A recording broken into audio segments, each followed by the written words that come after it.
मधुबाला की खूबसूरती के लाखों दीवाने थे, लेकिन उनकी जिंदगी में कुछ ऐसे सपने भी थे जो कभी पूरे नहीं हो सके। ऐसी एक फिल्म थी चालाक, जो शूटिंग शुरू होने के बाद भी कभी पर्दे तक नहीं पहुंच पाई। आखिर क्यों अधूरी रह गई मधुबाला की फिल्म, आइए बताते हैं। हिंदी सिनेमा की खूबसूरत अदाकारों का जिक्र हो और मधुबाला का नाम ना आए, ऐसा हो ही नहीं सकता।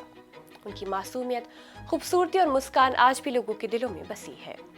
लेकिन क्या आप जानते हैं कि मधुबाला की एक फिल्म ऐसी भी थी जो पूरी नहीं हो सकी और कभी सिनेमा घरों तक नहीं पहुंची। 1960 के करीब चालाक नाम से एक फिल्म शुरू हुई। इसमें मधुबाला के साथ राज कपूर लीड रोल में थे।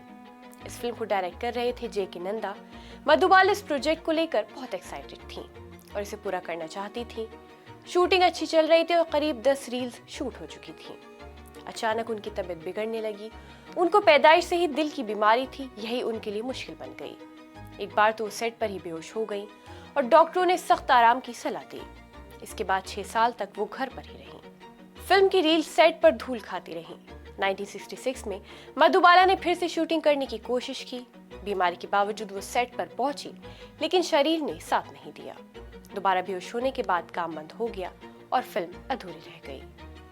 23 फरवरी 1969 को महज 36 साल की उम्र में मधुबाला ने इस दुनिया को अलविदा कह दिया। चालाक कभी पूरी नहीं हो सकी और रिलीज भी नहीं हो पाई। इस फिल्म के कुछ गाने बाद में लोगों तक पहुंचे। किशोर कुमार इन्हें अपने प्रोग्राम्स में गाते हैं। दिल का नजराना, ले आओ दिलदार ले और अरे जवानी बड़ी तूफानी जैसे गीतों में किशोर कुमार और आशा भोसले की आवाज थी। सुमन कल्याणपुर और आशा भोसले ने दूसरे गीत भी गाए थे। लेकिन मधुबाला की अधूरी फिल्म उनके संघर्ष और अधूरे सपनों की याद दिलाती है। मधुबाला तो चली गई, लेकिन उनकी यादें आज भी जिंदा है। चालाक भले ही अधूरी रह गई, लेकिन मधुबाला की कहानी हमें याद दिलाती है कि कुछ सपने अधूरे होकर भी हमेशा के लिए अमर हो जाते हैं।